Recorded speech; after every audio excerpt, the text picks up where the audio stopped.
On en parle tout de suite avec notre invité, Jan Cédric Janssen, médecin vice-président de la Global Health Security Alliance. Bonsoir, merci beaucoup d'être avec nous. Bonsoir.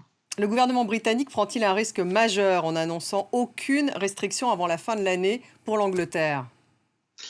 Alors, on parle bien de l'Angleterre à l'exclusion de l'Écosse, du Pays de Galles et de l'Irlande du Nord qui ont leur propre décision ministère de la Santé, par exemple.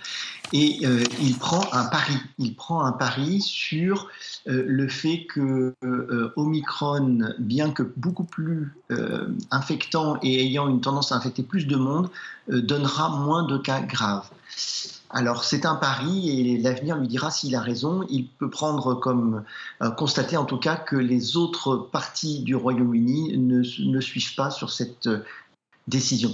Mais sur quoi, Ceci dit, pardonnez-moi, c'est sur tout à quoi fait. repose véritablement ce pari? Parce que j'ai encore lu un rapport d'experts gouvernementaux en Angleterre, justement, qui disait que s'il n'y avait pas de nouvelles restrictions, le nombre d'hospitalisations pourrait atteindre 3 000 à 10 000 par jour au moment des pics. Donc finalement, Omicron est-il effectivement moins dangereux ou pas?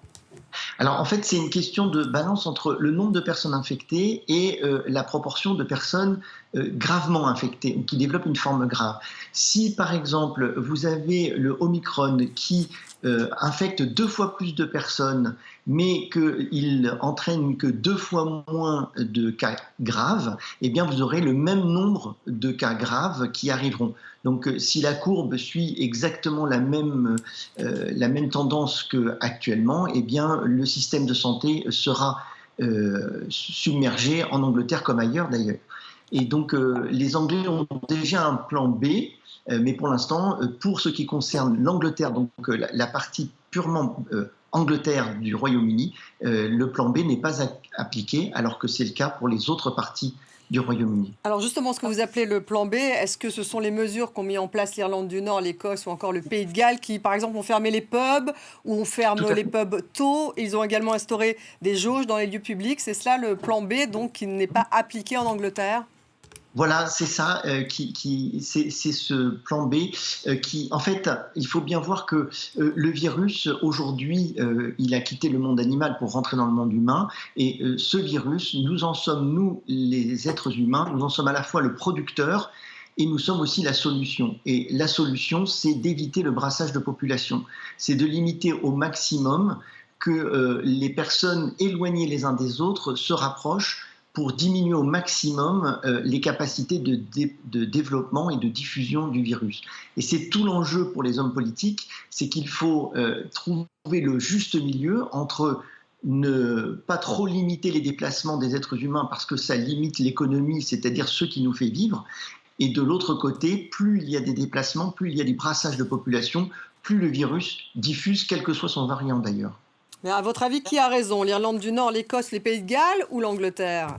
Alors, d'un point de vue purement médical, et je ne peux pas parler en dehors de mes compétences, je serais plus enclin de suivre les préconisations du plan B qui est prévu par le National Health Service d'ailleurs, que d'ouvrir largement et sans aucune limitation, comme le fait Boris Johnson pour l'Angleterre.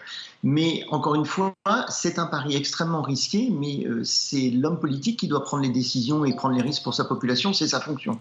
Donc je ne peux pas commenter Et justement, c'est une concrètement. décision purement politique que prend Boris Johnson pour ne pas se mettre à dos sa majorité conservatrice?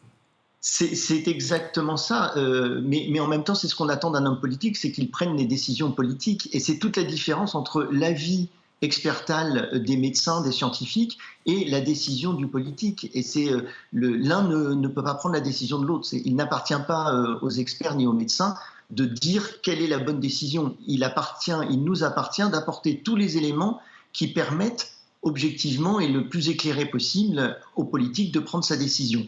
Boris Johnson suit la pression de son parti, en quelque sorte, et de son Parlement.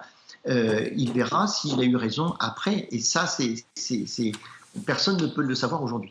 Merci beaucoup d'avoir été avec nous. Jan Cédric Janssen, médecin vice-président de la Global Health Security Alliance.